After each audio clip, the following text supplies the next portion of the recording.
Yay. So everybody, we're really excited today to be joined by my friend and colleague, Andrew Mason, DJ Monk One, one of the first people to ever email me back when I started doing radio promo. So I have a special place in my heart for this man. He took pity on me when I was first starting to do my thing. Also, so we're going to talk with Monk today. He's now the editor-in-chief over at Wax Poetics magazine. And, you know, there is to me, a clear parallel between what goes on at a place like Wax Poetics and what goes on in the world of non-commercial radio. And I kind of want to start the conversation there because some people might be like, oh, you know, what does what's going on at a magazine have to do with what is going on in non-commercial radio? But the truth of the matter is people go to Wax Poetics because they are interested and all about music discovery. And that's exactly the same reason that they're coming to all of you and turning the dial to listen to your shows every day. Waxpo has developed a pretty interesting listenership. And a lot of it has been based around kind of this like putting people on to something that they may not have known before, or learning new things about people they love.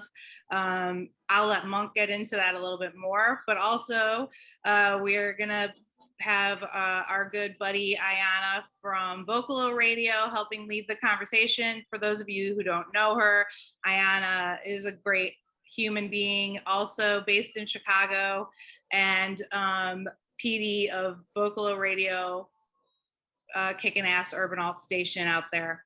So maybe Monk, why don't you pop in and just give us maybe you can give us a little Monk One origin story if there's any beyond what I may have skipped over. Okay.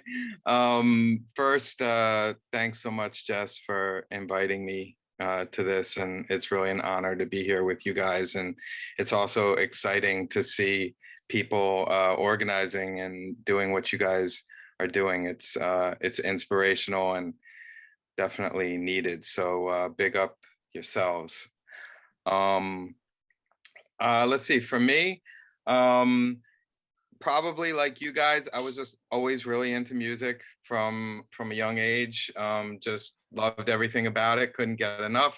My family's from New York City, but I happened to grow up in Japan, which was because of my dad's job.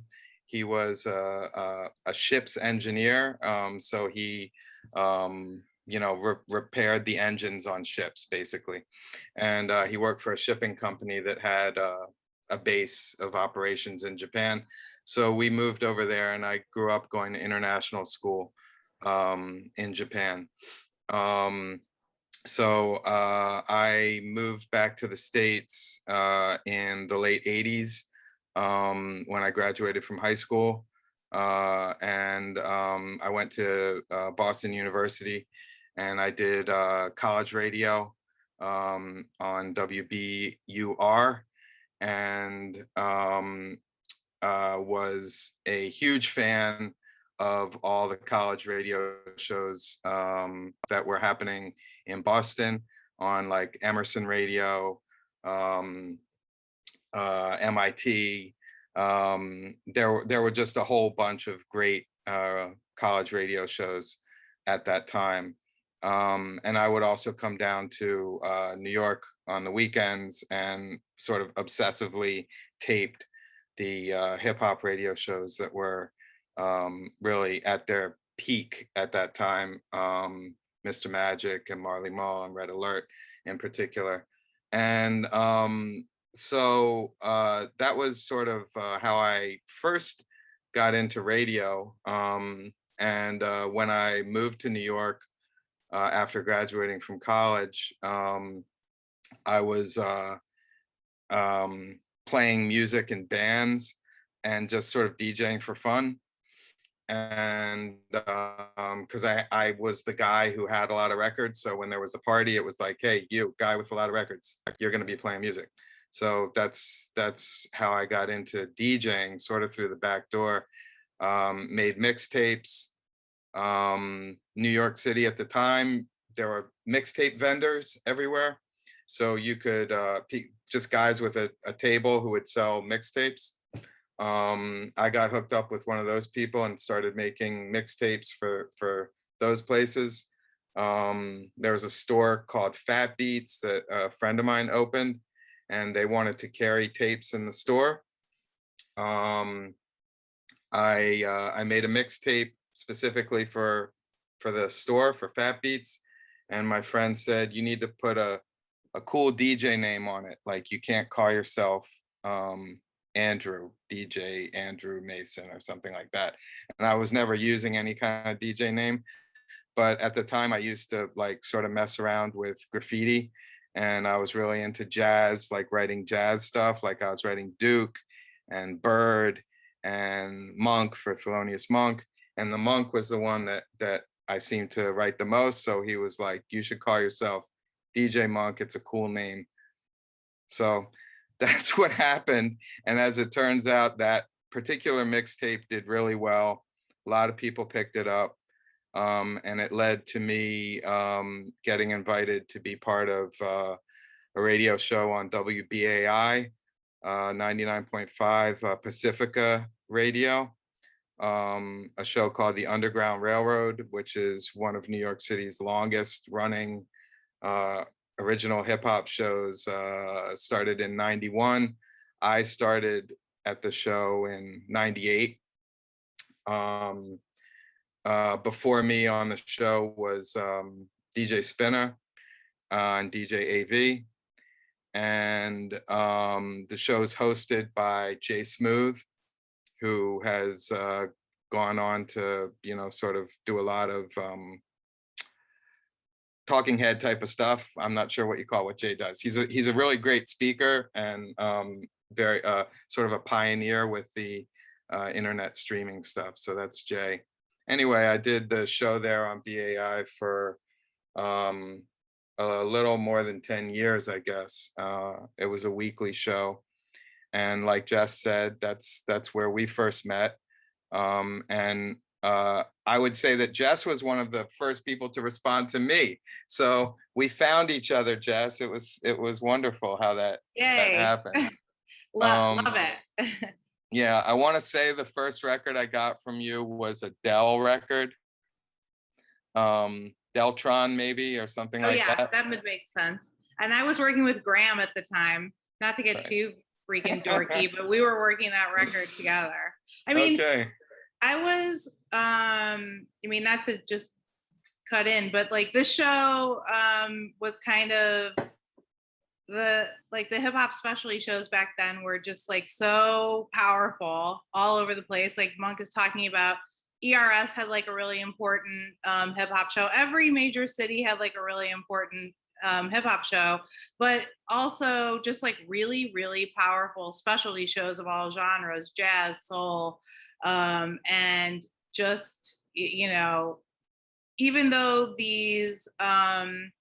the shows were oftentimes relegated to like weird kind of evening hours or weekends and stuff like that, listeners and stations both found it very important and essential to have these shows to connect to their communities. I feel like, these genres and these hosts and these shows had to be a part of the fabric of the station to really represent what was going on, especially, you being in New York with hip hop, but I'm assuming Ayanna is probably the same for you where you were before Vocalo when you were doing your show. But that's a lot of what we've been trying to encourage people to think about is like all of these communities that you were trying to cater to on specialty shows and stuff, they still are very present. They still very exist. How do we bring that programming more into the mainstream every day of what's going on at all these different stations, but this is where it started. Yeah, I think so. I mean, the interesting thing, you're reminding me of Chicago was weird because the urban stations were really slow to adopt hip hop, if that makes sense. So really hip hop in Chicago took root on college and the non-commercial stations. And so without those stations, there wouldn't be, I would argue, um, there wouldn't have been like a Common or a Twista, because that was where they were coming up. That was like who was really supporting them at like the roots level. And yeah, someone in the chat's talking about like house. I mean, really, in a lot of ways, I always say that the way that house came about in Chicago is really analogous with the way that hip hop came about in New York, in the sense that it was like, you know, they had the tools, they had, you know, the tapes, and they were cutting the tapes, and they were like producing. And it started with pre-recorded music, and then they started recording it themselves, you know, like that's it is, you know what I'm saying? Like hip hop house parties were live events, and then somebody decided to put on record. The same with house. House was people were playing these very particular disco and import records, and then they decided to make house music and distribute it to the world. But anyway, that's like a totally off-topic thing, but it's a thing that geeky people like to know about when they tune into Vocalo, for instance. So like, I do think that that still goes on. Ayana, can I ask you, was it like, it seemed to me that as an outsider, that many of the early house artists actually came from radio. So you had people like the Hot Mix 5, because I would get records that said Hot Mix 5 on them, or Ralphie Rosario, or Farley Jackmaster Funk, or something like that. And I would hear, just, I wasn't in Chicago, but I would hear that these people had actual radio shows. That's that they were making these mixes to play on the radio, and then it kind of transferred over to Wax. Was that the case, or? Well, it didn't start with radio. It started in clubs, and then it came to radio, and then it started going to Wax, kind of in that order, if that makes sense. Because all of those folks were really active in the club scene at the time. You know, and and I was not in the clubs at the time, but my mother, she worked at a record store called Imports, which was the record store that all of those folks used to shop at to get all their recordings. And I was there from a relatively young age watching them do their thing. Yeah, I mean, so like, let me seg to Wax Poetics and kind of in kind of the spirit of this kind of story, because I'm looking at the comments, and all of us love to like nerd out on some very like, you know, history, music, everything. And that's kind of like the, I don't know, maybe it's not the core of what Wax Poetics is, but it's truly for, you know, most of the stuff that I've read is it's like, it gives you that like deep dive feel. And, you know, I think that actually most of the people on the call are familiar with the magazine and what you guys do. But I think what we are trying to do as a community is try to figure out like how to get our listeners to be as like ravenous and excited about stories like that as your readers are. So, I mean, I would be interested to know, like, kind of what you think about now that you're, I mean, as I feel like we have like a little sneak peek into your musical brain, your DJ brain, but when you're thinking about stuff for Wax Poetics, like what's the thing that you're looking for that you feel like really brings people in? Well, first of all, definitely you hit the nail on the head when you said that it's about, at the core, nerding out about music, because that's basically where it all comes from. You know, you have this sort of kind of obsession, I guess, about music, and a ravenousness for music, and that's what I've had my whole life, and it has, to this day, not showed any signs of slowing down. I'm still excited by music. I'm excited by hearing new stuff. I'm excited by hearing things I haven't heard before. I'm excited to hear an old song that I haven't heard. I just love it all. So, like, I think when you come from that place, that's really the driving factor in everything. And then it's, with the magazine, it's a question of, well, okay, so what do we do with that? what do we do with, you know, that desire coming from our side, but also how do we connect with the people out there who also have that desire? Not everybody is obsessed as we are about music, but there are enough of us. There are plenty of us out there. So how do you reach those people? You know, one thing that we've been able to do is be consistent over over the 20 years that we've been publishing, and you know, that's important. If people feel like, you know, that you're going to be there and that you're solid with what you're doing. I We take really seriously the responsibility at the magazine to uh, for what we're presenting, and how honestly we're portraying what we put in the magazine. It's very, very important to me to get honesty in the portrayals of what we're talking about. And you know, that means talking about, when we talk about musicians who had issues, I want to cover the warts and everything, you know, the bright lights as well as the sort of the dark moments. And I think that when people get to know that you are direct and honest about what you're putting out there and you care, they pick up on that, and that will keep them coming back, you know, to get more of the same, because they know that they can come to us and they can count on us to get the real story. Mhm. So I would say, I'm going to jump in here, Jess.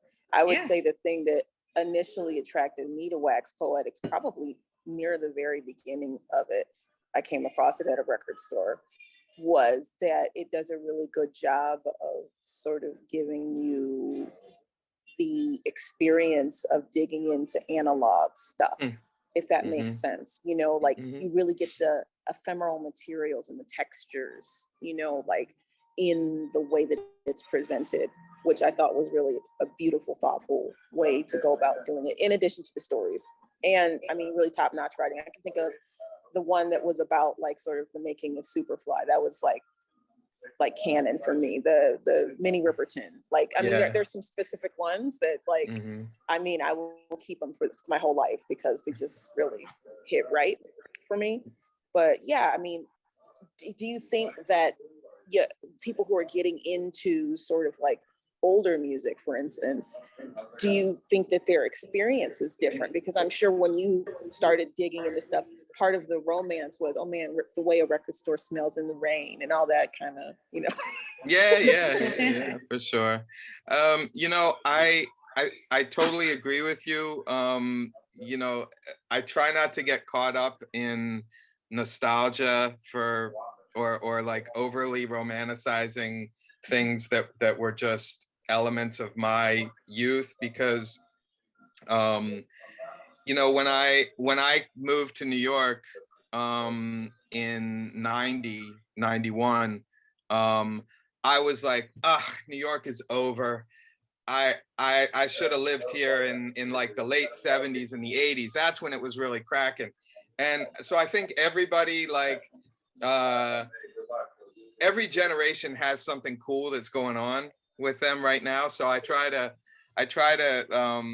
you know, keep in mind that there are people today who are creating the things that will be their cherished memories, you know, in the future. But definitely we try to, you know, it's a book, it's a magazine, it's something you hold in your hands. It's not we do have a lot of online stuff, but as far as the magazine goes, it's definitely entirely intentional, that it's evocative of, you know, that experience of holding something. And you'll probably notice that we intentionally do not try to find pristine copies of the records that we show. in the magazine. In fact, I prefer copies that have some wear and tear on them, so that when you're looking at the picture, it's not a antiseptic clinical thing. It's like this record has been loved. It's been partied with, and that's a special feeling. I'll tell you a funny short story about the beginning of Wax Poetics.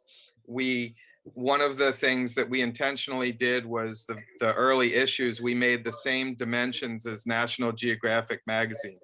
That was intentional, with the flat back and the same size, because I used to always see at my grandmother's house, she had like this row of National Geographics, and they were all lined up and they looked really cool sitting on the shelf, and they went in numerical order. And if there was one number missing, it bothered me, because where's number 7? It has to go in there. So I knew that people with that same type of collector's mentality are gonna feel the same way, or at least that's what I was hoping, is that they would make that like tactile connection. And then we also tried to put a matte textured cover on the second issue, because I felt I had this idea that it was going to feel subliminally somehow like a texture in your hands. Now, this was a case of overthinking way too much, because we learned that the matte cover picks up fingerprints and dirt like crazy. And so we ended up having to take back hundreds of issues from the distributor because they got dirty and nobody would buy them. So that was a lesson learned, and we never did a matte cover after the second issue. So anyway, off topic there. I hear you guys talking a lot about the importance of authenticity, like when you're talking about when you're covering an old artist, and like just really like bringing truth and reality to, you know, the way that you're explaining the music, the way that you're covering folks. I'm wondering, you know, we have people from all different cities on the call. We got Kansas City, we got Pittsburgh, we got Orange County, we got Jers, we got Cape Cod. You know, Cool. What are the things that you guys think about when you're trying to introduce something new? How do you get, I mean, that's, I think, the thing that our programmers are constantly wrestling with, is like, we create a musical palette that has songs that people love and that they know, but we also want to be introducing new music. What's the thought process behind like figuring out how to integrate those kind of artists into the stuff that people already feel comfortable with? Well, I guess, you know, there's a number of ways that I could answer that. I mean, sort of from the top down, when you get pitches, submissions, or there's things that you may that may come to your attention. It all starts, I guess, from a place of being excited about the music. And so when there's an artist like Lady Blackbird or someone, Pink Sifu, or somebody who's new, who's come out, I want to feel excited about it. Or I want the writer to come to me and say, I just heard so-and-so, and I'm super excited about this. And so I'll say, okay, what's exciting about it to you? And ultimately, that's what we're trying to do. You guys as programmers, and from a magazine perspective, as an editor, it's a similar type of thing. We're trying to share our excitement about something, to convey that to people. There are different ways you can do that. In some ways, it's you've got a great format to do it on radio, because you can simply play the music. There it is. I love this thing. Here's how it sounds. which we can't do in print, obviously. So, you know, you find other ways to convey that excitement. And that's where the art and craft of writing comes in. But yeah, I think you have to balance it. At least I find with what we do, it's good to balance it with giving a little bit of what they've heard, a little bit of what's familiar, and then say, you know, kind of like, if you followed me down the path like this with this Right. stuff, then here's something I know you're gonna like. So How Yeah. much of the, oh, sorry, Ayana, go on. Oh yeah, I was just gonna say, I was just telling someone, for me, part of the DJing, I call it a relationship, building that relationship with the person who's listening, either on air or in person, is building that trust of taste, right? So it's like, okay, absolutely. let's have this little back and forth. I'm gonna give you these records. And then guess what? I'm gonna slide this record in, and then you're gonna be way more receptive to this other record because you That's right. already know.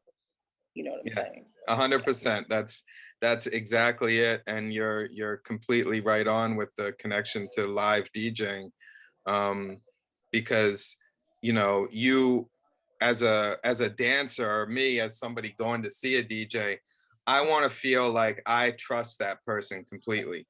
Like I don't need to be thinking about like, ooh, you know, they are just on with what they're playing.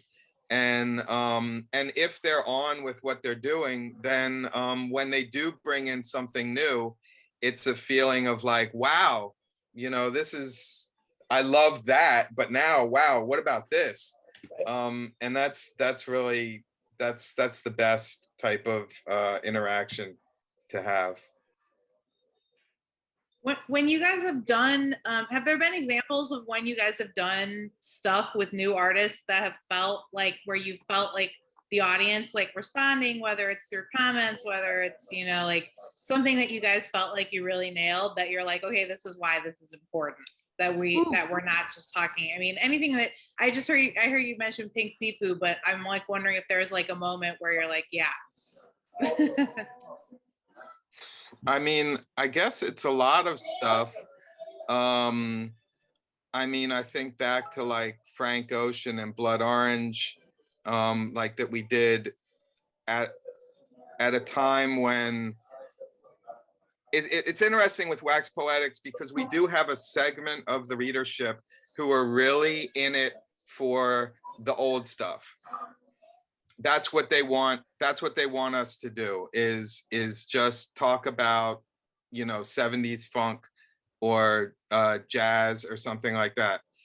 And you know, we could just do that, but then I feel like we're walking down the path to becoming Mojo magazine or something like that, and it's just, that's not what we want to be. That's not where we want to go. So I have to be very mindful of that.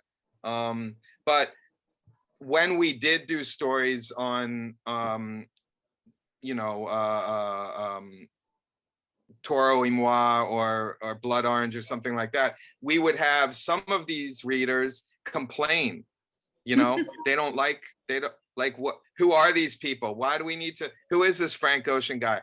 And then, but it's very, it's gratifying when, you know, a few years down the line, people are, it's sort of like a household name almost. But I feel like it's important, like for me with the magazine, to keep pushing, you know, keep pairing up the old stuff and the new stuff, quality old stuff, quality new stuff, and sooner or later it's gonna sink in with people that it's all part of one continuum of Right, good exactly. music, you know. So I do reviews for Downbeat, and I know I'm going to say like, this is an unpopular opinion, but here we are.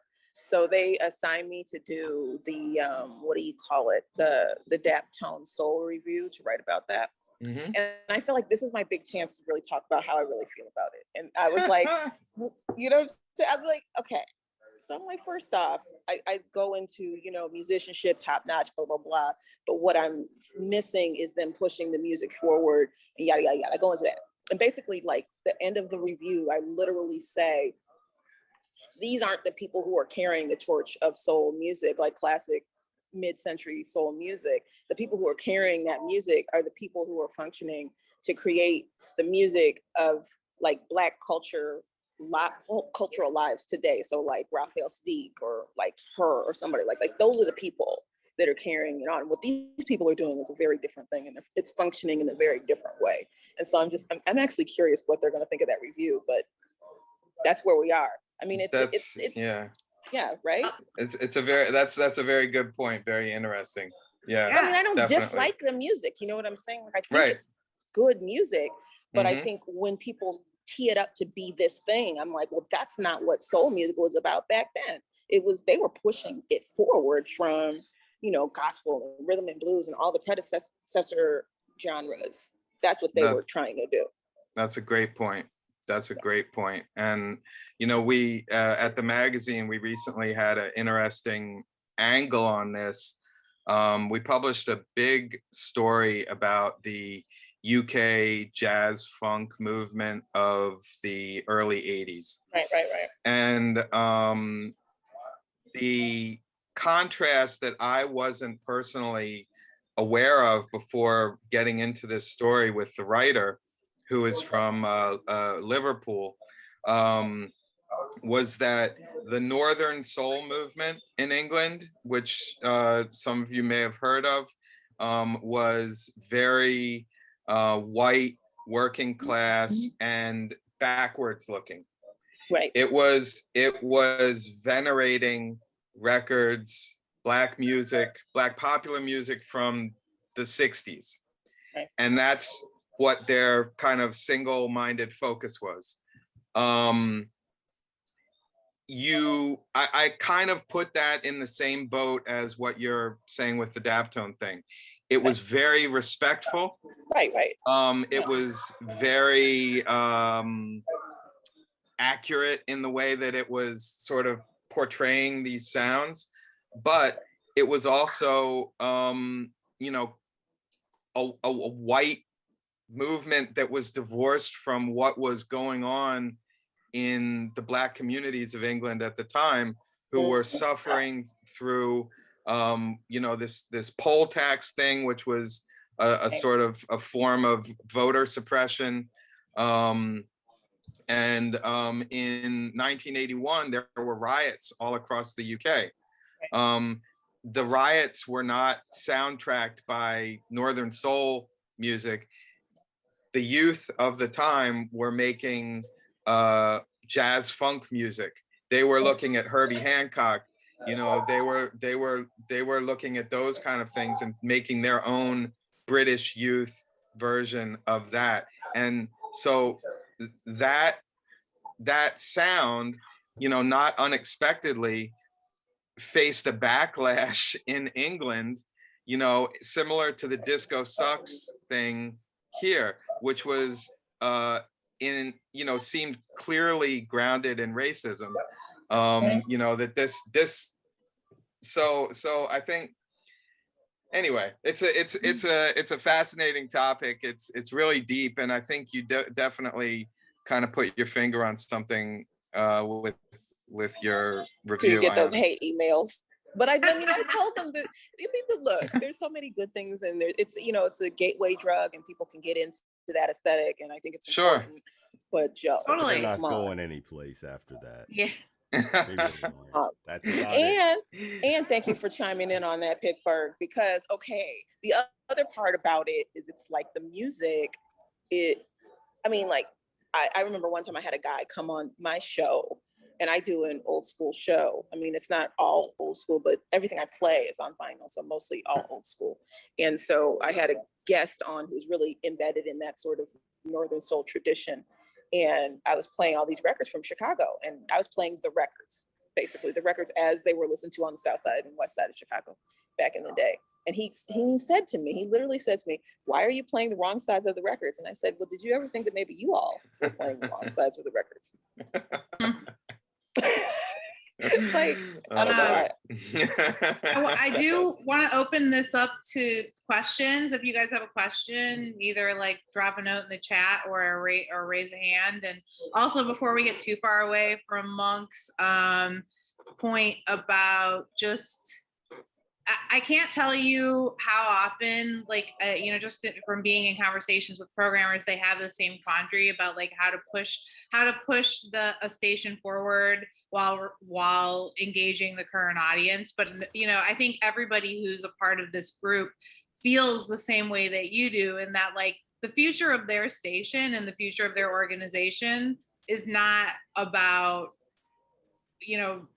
basically placating an audience that's going to age out, or whatever. Right. But you do have to make those people happy, but you have to also be looking forward, playing new challenging things, trying to push the envelope. I mean, that has been something that has come up over and over again, and something that, Mike, I know you have a question, so you're up, but just, I didn't want, before we got away from that, I just wanted to point that, I don't know, that part just resonated with me in that, like, it's truly a conversation that we have all the time, Well, Mike, you created an extra thought for me, because the first one I was going to talk about was, the thing about Northern Soul, and it's going back to the 60s. The fact is that a lot of that kind of came out of the pirate radio movement, and it just happened to be the time. So I think the difference between the Northern Soul and what Chicago is talking about is that the Northern Soul was a filter on what was actually going on right then. They had a lot of choices, but they picked something. Right. The newer movement is having choices today and still picking what they want that they think appeals. I just wanted to make that point. One is filter on what is current, and I think this newer movement is filtered on what already happened, if that makes any sense to you. The other part, Jessica, that you just brought up about bringing new things into old audiences. I live in a AAA environment, and I know what the mainstream of the station wants to play. I heard Raphael Sadiq come up a little while ago. Raphael Sadiq can't get a break every time Charles Bradley did, and that's kind of how I'm going to sum it up. There's a certain formula. There's a Black Joe Lewis, there's a Charles Bradley, and then Raphael, who's got a lot more to say, doesn't get the time of day. And I'm going to stop there. Which is wild. I wish they'd give me a feature on it, because I have so many feelings about that. Yes. And, you can't. I actually mentioned that in the review as well, where it's sort of this idea, like my other feeling about that, where it's like, you can't put someone whose voice has sweat equity in it in front of your thing, and that's going to make it authentic. That's not how that works. But that's what you are trying to do with your recordings. Yes. Yep. But that's a different conversation. Doesn't always build you a beautiful house. No, unfortunately. I said it really nice, though. It was really nice. I'm sure you did. Yeah. I see Black with his hand up. I don't know if you're still out there, Black Lick. There you are. I gotta throw a question at the joint, yo. You can't get away without getting one of my questions. I appreciate you being here, homie. Look, I wanted to go ahead and ask a question that kind of fits from both your journalist head and your DJ head. I'm a hip hop DJ here in Richmond, Virginia, on two different stations. One, which is WIR 97.3 FM, and that's like a community station where it's all about like my show's called Hip Hop for the Rest of Us, because the station's called Radio for the Rest of Us. But then I'm also the hip hop programming director and a DJ at University of Richmond, which is a college station.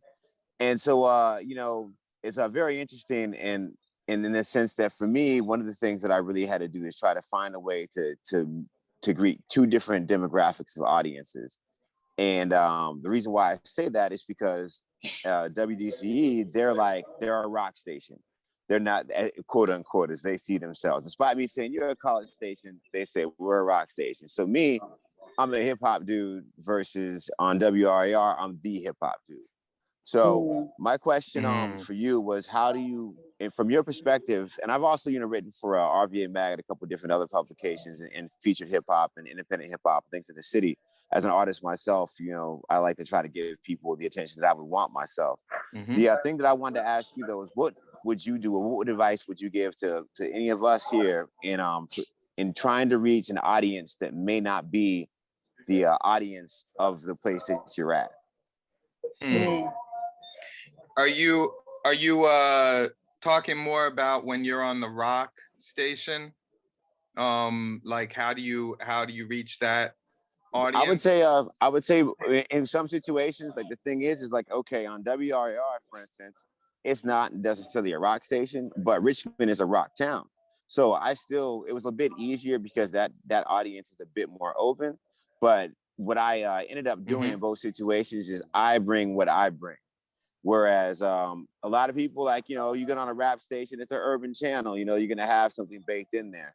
But I think one of the challenges a lot of us face in the programming world, as I believe a DJ is a form of journalist, because you're representing what's happening in the streets, is hopefully, is that we have to try to find a way to reach that audience that's not being represented, usually from a place that doesn't represent the audience that we're part of. That's the activist aspect or angle of what we do. That's the revolutionary aspect of introducing new music. And, you know, the one of the greatest joys of being a fan of music is discovery, which I heard you really mention as one of the basically the foundations of what you do. So I was curious how you would facilitate, perhaps another way to phrase this, how you would go about in trying to nudge or facilitate the actual feeling of discovery to an audience that is not looking. Interesting. Yeah. Well, I guess going back to the days that I was doing radio, I think it's very important to keep connection and communication open with the community that you're in, whether that's through like people calling into the station, that's like bringing up and coming artists into the station, that's having interns, you know, younger people who can come in and be there. So this is also something that we try and do at Wax Poetics by, I think the concept that is important is that we're in an ecosystem. None of us are alone, and that we should, by helping other people in our ecosystem, we're also making our own things stronger. We're making all of us stronger by helping parts of it, by bringing up younger artists, by featuring new artists on the show. So that part of it will draw younger people in, or people who may not have known that this thing was out there. You're going to get them through that partially. Other than that, I think it's an interesting opportunity that you have being on the rock station, because people could accidentally tune into you. You know what I'm saying? Like, they may be like, oh, my rock show is going to come on in 15 minutes. Let me put this thing on. You know, I wouldn't normally listen to this, but then they like hear you play something. They're like, okay. You know, yeah.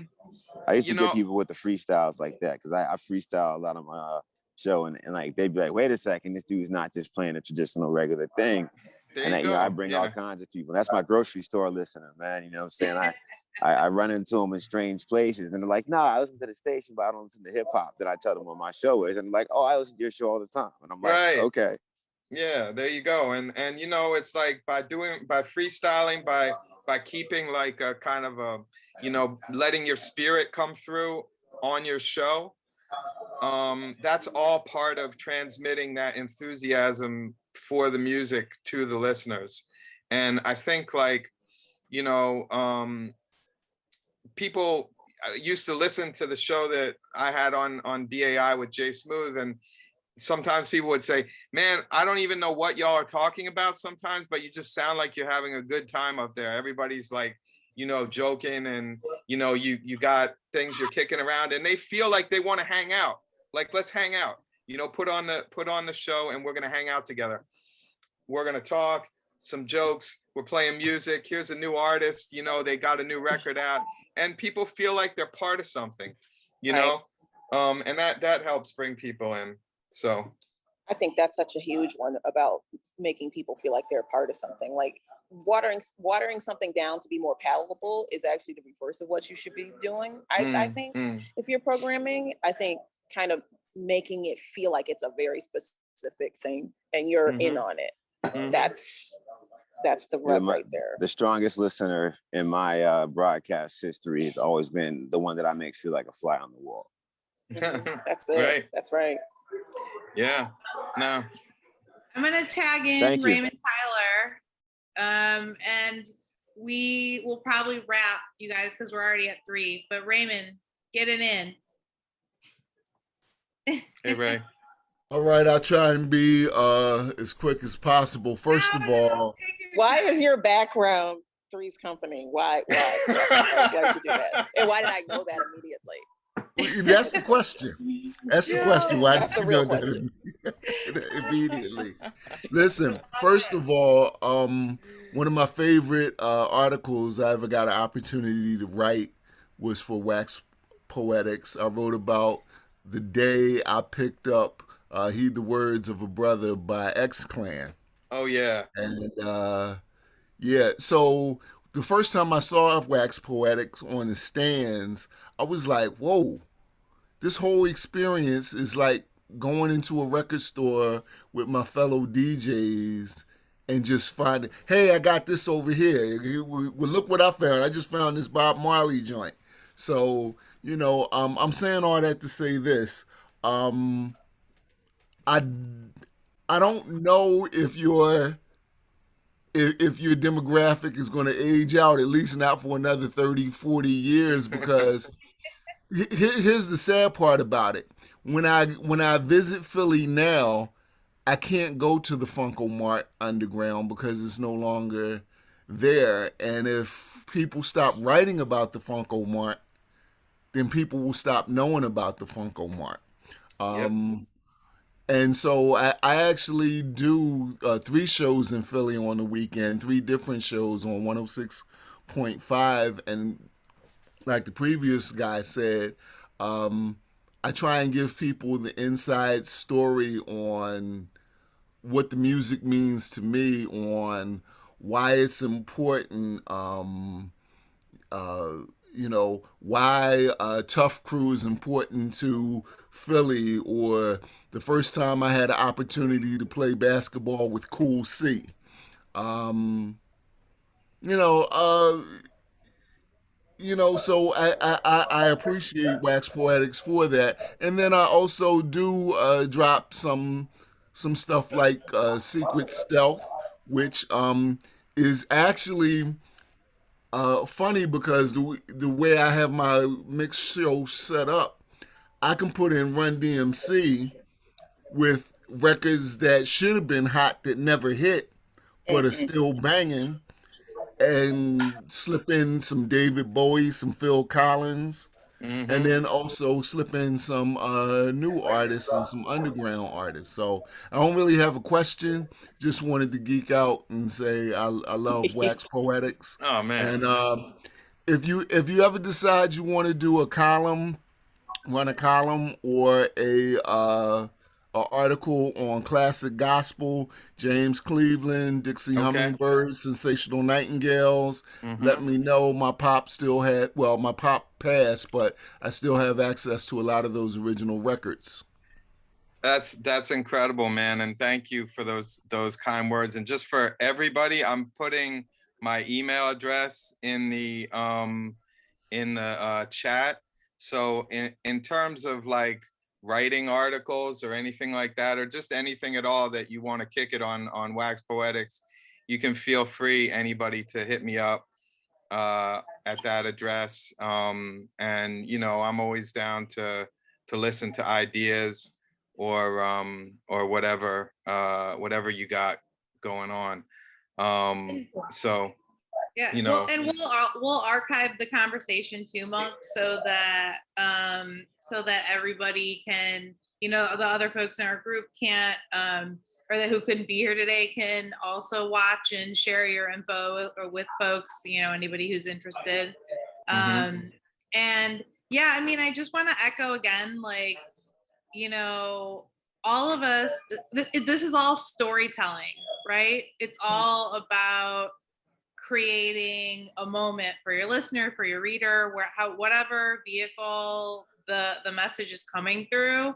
And it's up to all of us to continue pushing the narrative forward and to keep pushing and strengthen numbers, y'all. Like we talk about this kind of shit and how to make these resources and these ideas and get people motivated and get people inspired and excited. And we got to just keep doing that, keep pushing the story forward, keep pushing the narrative forward.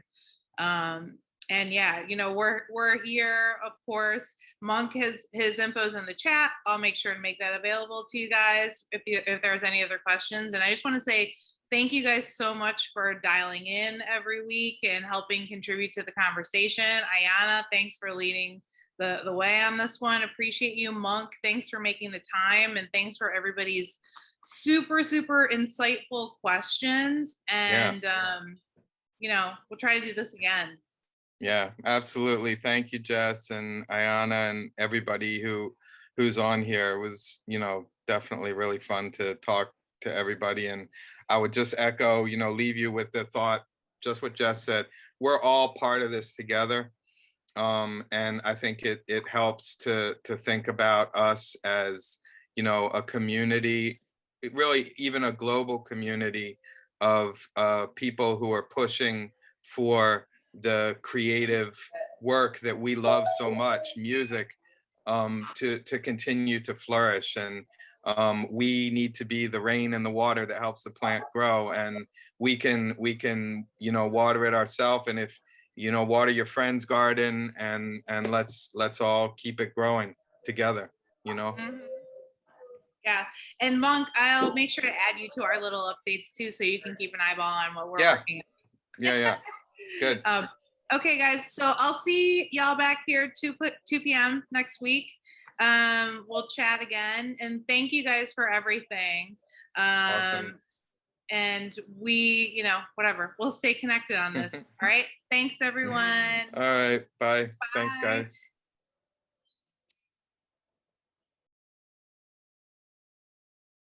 Thank you. Thank you. Good to see you. Likewise. Thanks for coming, Raymond and Mike and everybody on my, I know I emailed you kind of late, Mike. You know what? You were right on point. That was one I needed to listen to. So thank you. Yeah. Monk is he's free, great. So I knew I was going to do it. Yeah. Raymond, it's so good to see your face, man. Seriously, it's been too long. And your Three's Company background, I got so many messages like, oh my God, that guy's in Three's Company. I was like, yes, we're all of a certain age. Now we can go meet at the Regal Beagle for a drink. Exactly. If y'all know that background, y'all would enjoy my mix show. All right, I gotta jump, you guys, but you know, so much love, and we'll see you soon. Bye. Thanks.